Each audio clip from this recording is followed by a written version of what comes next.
Welcome to Chapter 28, Family Health Risks.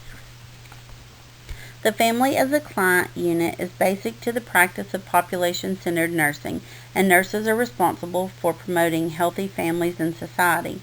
It is essential to place the family in the context of the 21st century. Historical demographic statistics reveal that the idealized view of family and a wish to return to family values of the past, often portrayed in the media, never actually existed, and serious discussions are needed about how to help today's diverse families succeed. A focus on all family structures is a moral and ethical imperative in the promotion of health of the individuals as well as health of the community. A nation's family health policy is a primary determinant of family health, directly or indirectly.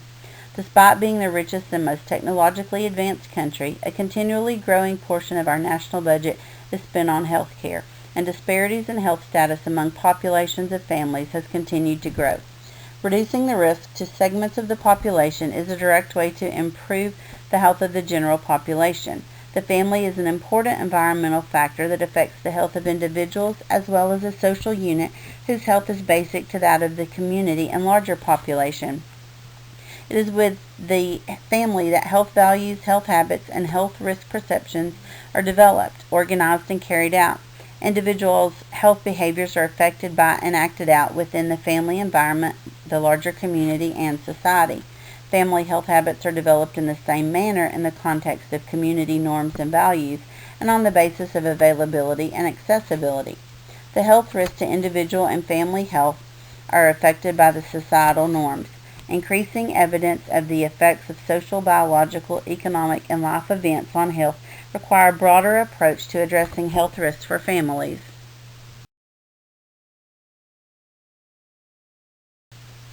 Here are your objectives for this chapter.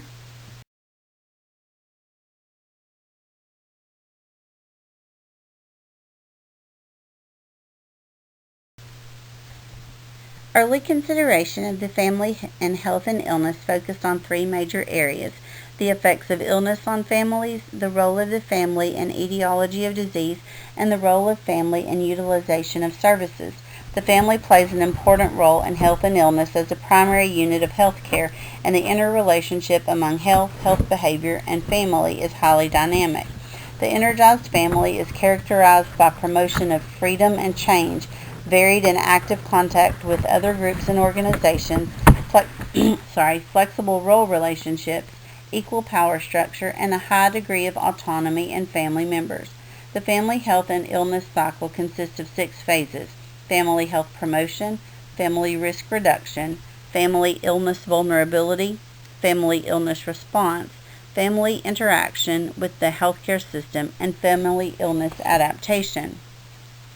Increased attention has been given to improving the health of everyone in the United States. Major public health and scientific advantages have shifted the leading causes of morbidity and mortality to areas that have strong lifestyle and environmental components. A growing body of literature supports the notion that lifestyle and environment interact with heredity to cause disease. In response to these findings and the limited effect of medical intervention on the growing incidence and prevalence of injuries and chronic disease, the government has launched a major effort to address the status of the population. Healthy People 2020 challenges healthcare providers with a national goal of improving health and provides the background for future policy initiatives. The notion of risk, a factor predisposing or increasing the likelihood of ill health, takes on increased importance. The reduction of health risk is a major approach to improving the nation's health.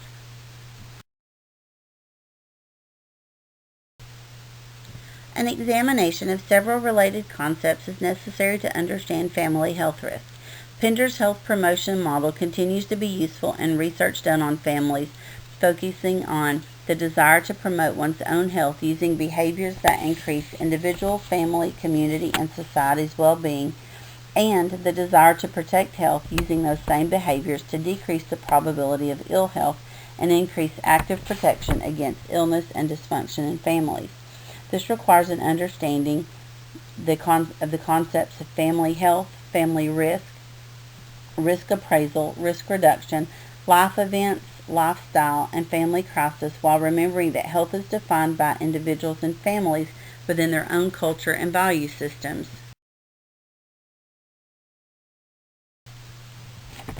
Family theorists refer to healthy families, but generally did not define family health.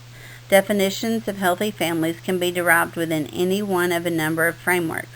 Within the perspective of the developmental framework, family health can be defined as possessing the abilities and resources to accomplish stage-specific family developmental tasks. Because the family unit is part of societal systems, from the perspective of the Newman Systems Model, a wellness-oriented model, family health is defined in terms of the system stability as characterized by 5 interacting sets of factors: physiological, psychological, sociocultural, developmental, and spiritual. The nurse assesses the family's ability to adapt to stressful change and uses family strengths and resources to keep the family stable.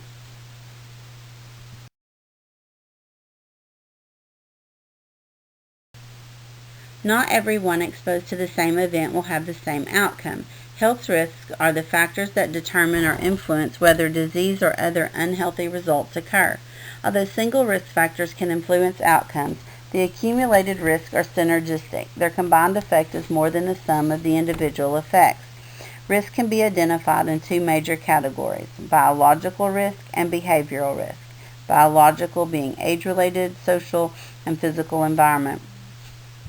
The combined effect of a family history, family behavioral risk, and society's influences are greater than the sum of the 3 individual risk factors.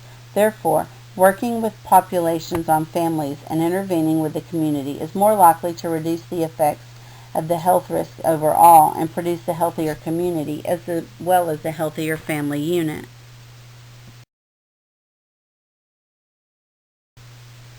Health risk appraisal refers to the process of assessing the presence and degree of specific risk factors within each of the categories that can be associated with an increased likelihood of an illness such as cancer or an unhealthy event such as an automobile accident. Several techniques have been developed to accomplish health risk appraisal, including computer software programs and paper and pencil instruments.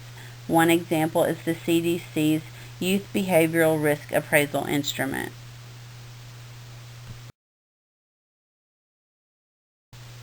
Health risk reduction is based on the assumption that decreasing the number or magnitude of risk factors will result in a lower probability of the undesired event.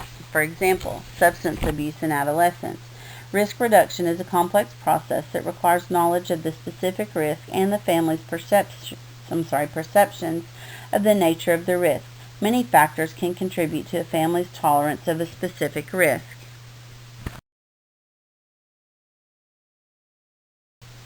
A crisis exists when the family is not able to cope with the event and becomes disorganized or dysfunctional.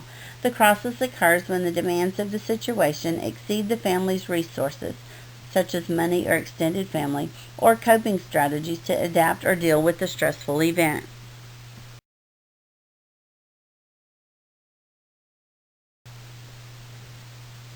Risks to families' health arise in several major areas: biological risk, environmental risk, and behavioral risk. Healthy People 2020 targets areas in health promotion: physical activity and fitness, nutrition, tobacco use, use of alcohol and other drugs, family planning, mental health and mental disorders, and violent and abusive behavior. Health protection, such as unintentional injuries, occupational safety and health, environmental health, food and drug safety, and oral health. Preventive services, maternal and infant health, heart disease, stroke, cancer, diabetes, and other chronic disabling conditions, HIV infection, STDs, immunization for infectious disease, and clinical preventive services, and surveillance and data systems to describe age-related objectives. Although most of these objectives are based on risk factors for groups and populations in a variety of categories, some of these factors also relate to and have potential effects on individuals, families, work, school, and communities. A number of illnesses have a familial component that can be accounted for by either genetics or lifestyle. The role of genetics is becoming increasingly important. Transitions are times of potential risk for families. Age-related or life event risks often occur during transitions from one developmental stage to another. Life events can increase the risk for illness and disability and can be categorized as either normative, being generally expected to occur at a particular stage in the family lifespan, or non-normative, unexpected events such as divorce, job loss, and death of a child. Several theoretical frameworks have been developed to examine the processes of family stress and coping, such as Hill's ABCX model, with crisis X being a product of the nature of the event A, the family's definition of the event B, and the resources available to the family C. This was later expanded by Dougherty and McCubbin to include the period after a crisis and introduce the idea of pile-up stressors in determining adaptation or maladaptation.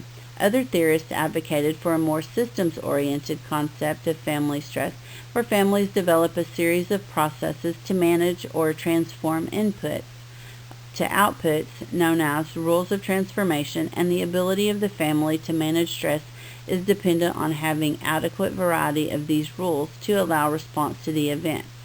The family stress theory of Lorenz proposes 3 levels of stress, with coping skills identified to address each stress level that families go through sequentially.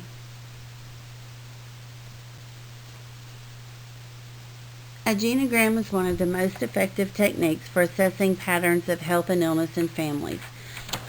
A genogram is a useful guide during a health interview to identify areas for further exploration.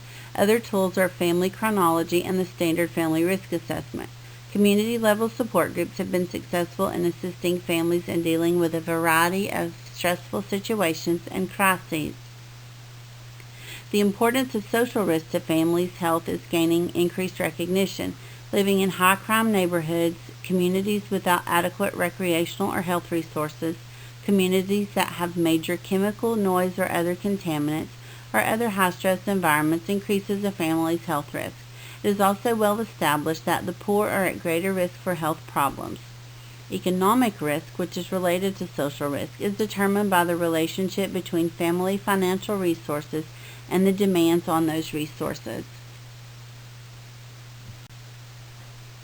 Information on relationships that a family has with others, like relatives and neighbors, their connections with other social units like church, school, work, clubs, and organizations, and the flow of energy, either positive or negative, can be assessed through a visual representation called an eco-map.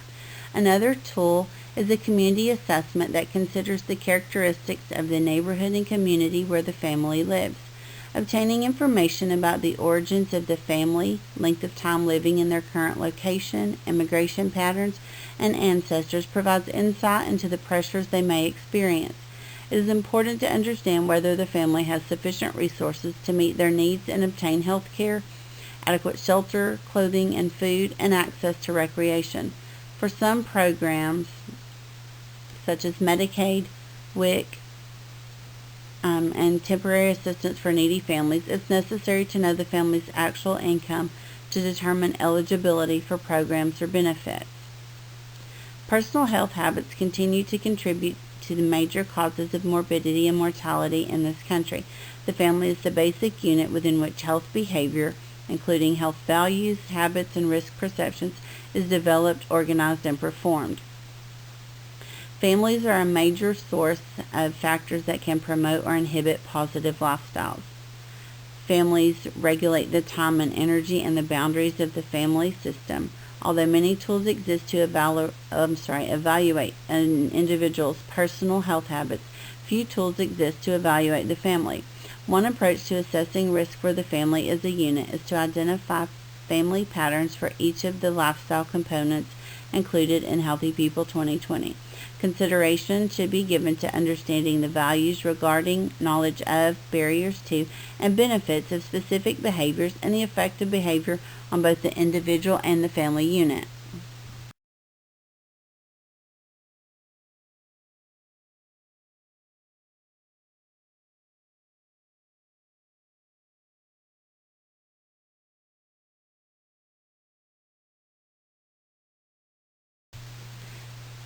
An important aspect of nursing's role in reducing health risks and promoting the health of populations has been the tradition of providing services to individual families in their homes. Home visits provide opportunities for more accurate assessment of the family structure and behavior in the natural environment. Advantages and disadvantages are present. Home visits promote client control of the setting, are convenient for the client in terms of travel, and provide a natural, relaxed environment for the discussion of concerns and needs. Cost is a major disadvantage of home visits.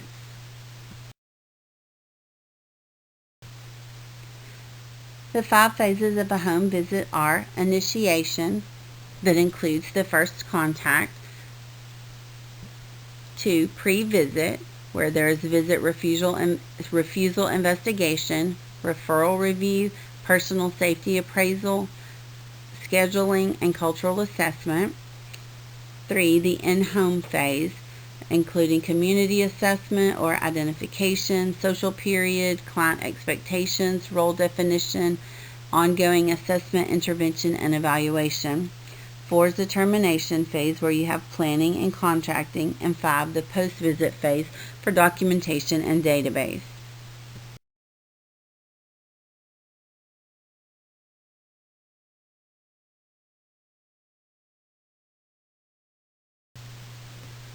For families to become active participants in their health care, they need to feel a sense of personal competence as well as a desire for and willingness to take action. If families do not perceive a situation as a problem or a need, offers of help may cause resentment. Providing help can also have negative consequences if there is not a match between what is expected and what is offered. Empowerment reflects 3 characteristics of the family seeking help. 1, accessing control over needed resources; 2, decision-making and problem-solving abilities; and 3, acquisition of instrumental behavior needed to interact effectively with others to obtain resources. Empowerment requires a viewpoint that often conflicts with the perspective of many helping professions, including nursing. In empowerment, the underlying assumption is one of a partnership between professional and the client versus one in which the professional is dominant. The nurse's approach to the family should be positive and focused on competencies rather than problems or deficits. The interventions need to be consistent with family cultural norms and the family's perception of their problem.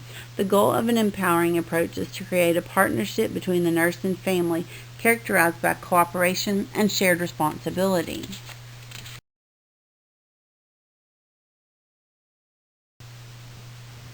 Families have varied and complex needs and problems. The nurse often mobilizes a number of resources to effectively and appropriately meet family health risk reduction goals. General types of resources include government, voluntary, and proprietary organizations that provide health and health-related resources and services to families. Nurses assist families not only by identifying resources, but also by being client advocates and helping families learn to use resources. Telehome care, also referred to as telehealth or telemedicine, is an emerging practice that allows clients to communicate with and transfer health information to providers from home, and is particularly useful in situations in which ongoing or frequent monitoring is necessary. However, it's not a substitute for the in-home nurse's trust, relationship building, and assessment of both family and community resources. Nurses play a role in policy development and implementation. Families are affected by the rules and values of society in general.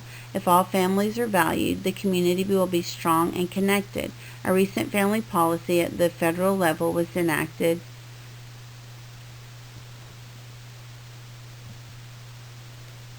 which allows covered employees to take up to 12 weeks of leave of absence each year for certain family and medical reasons while maintaining employment.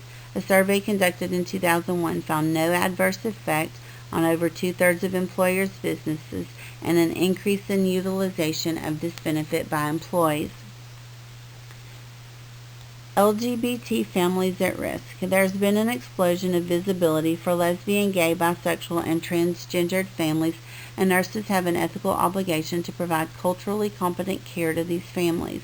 Nurses should provide a safe environment for clients to discuss their sexual orientation and assess family dynamics and special historical barriers within the healthcare system. Obama's 2010 presidential directive requiring all hospitals accepting Medicare and Medicaid to allow adult clients the right to designate specific individuals who can visit in the hospital make medical decisions on their behalf. Nurses should play a vital role in ensuring equitable access to health care and advocating for more policies designed to reduce barriers for this population. Another type of family at risk is the more traditional families with a non-heterosexual member who may require initial support when that family member declares his or her sexual preference to the family. Nurses can also refer the family to community support through PFLAG.